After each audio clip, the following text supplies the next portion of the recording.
양해왕 하 셋째, 큰 용기를 품으소서.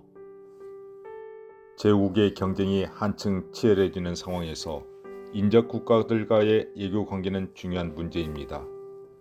약소국을 공격하여 강성한 국가를 만들어 갈 것인가, 아니면 강대국을 섬기면서 자국의 이익을 챙겨 나갈 것인가. 자국의 외교 노선을 고민하던 제선왕이 직면한 현실적 물음에 맹자는 어진이와 지혜로운 자의 대처 방안을 들어 설명합니다. 이웃 나라와 교류하는 방법이 있습니까? 오직 어진 임금이라야 큰 나라를 가지고 작은 나라를 섬길 수 있습니다.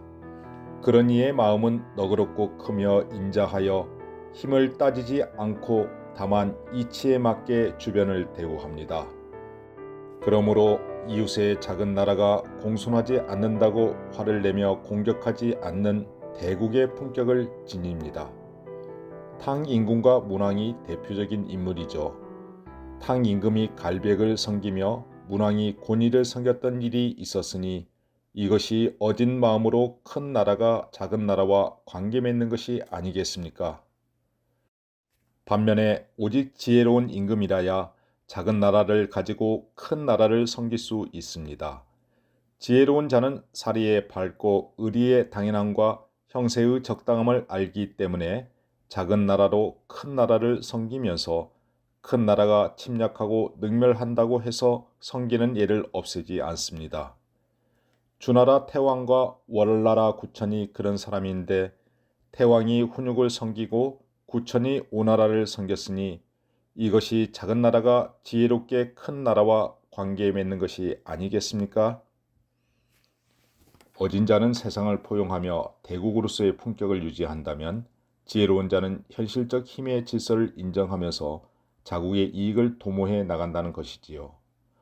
이어 맹자는 하늘의 이치대로 살아가는 낙천과 하늘을 두려워하는 외천의 자세를 구분하여 보충 설명합니다.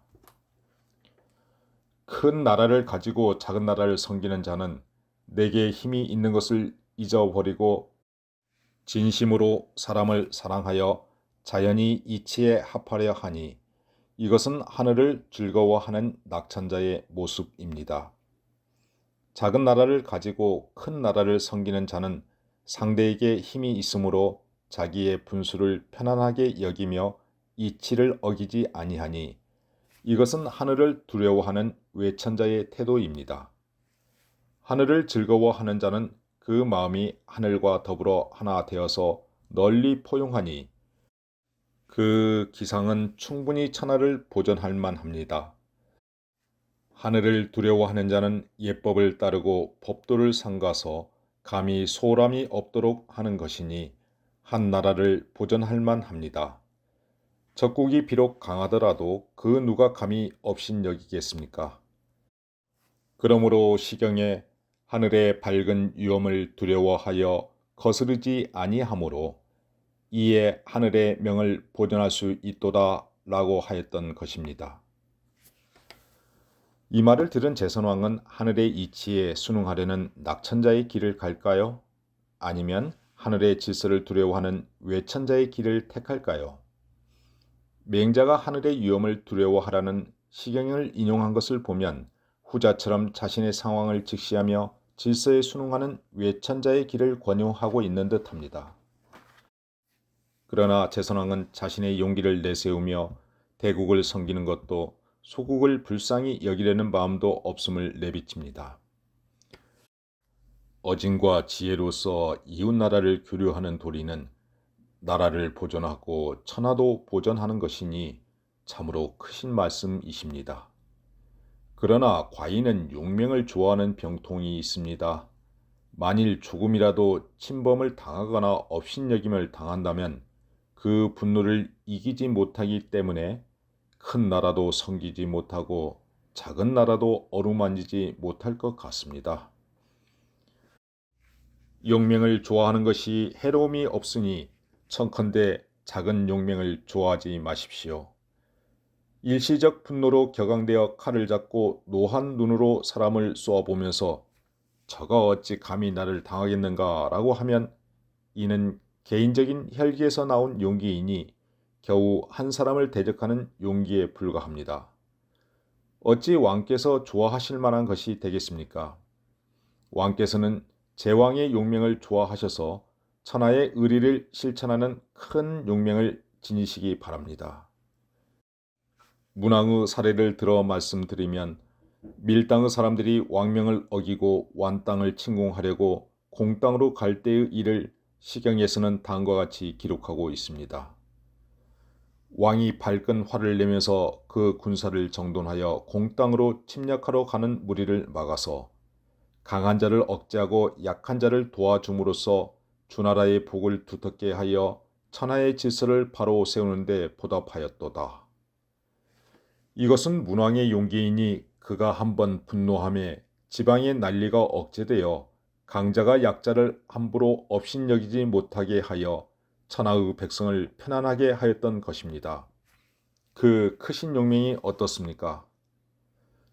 또한 무왕의 큰 용기에 대해 서경에서는 다음과 같이 기록하고 있습니다.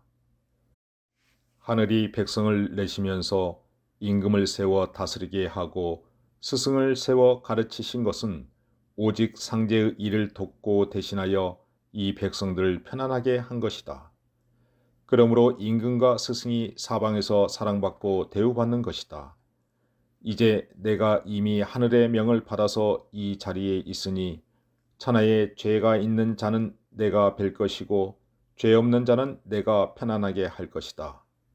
하늘을 대신하는 내가 있으니 천하에 어찌 감히 그 뜻을 어기고 혼란을 일으켜 백성을 포악하게 하는 자가 있겠는가? 어떤 사람들이 천하를 혼란시키면 무왕이 반드시 자신의 부끄러움으로 삼아 군사를 일으켰을 것이니 바로 이것이 무왕의 용기입니다. 무왕이 또한 한번 노하여 천하의 백성이 편안하실 것이니 그 크신 용기는 어떠합니까? 오늘날 세상은 포악한 자들이 많습니다.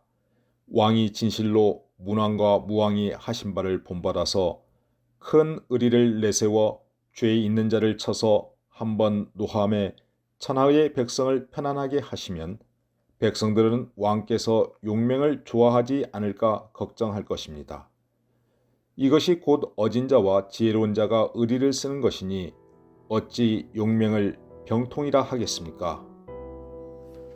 맹자는 상황에 따라 하늘의 이치를 즐기는 낙천의 마음으로 모두를 포용하거나 하늘을 두려워하는 외천의 마음으로 조심스런 태도를 취하든 모두 의미가 있다고 보았습니다.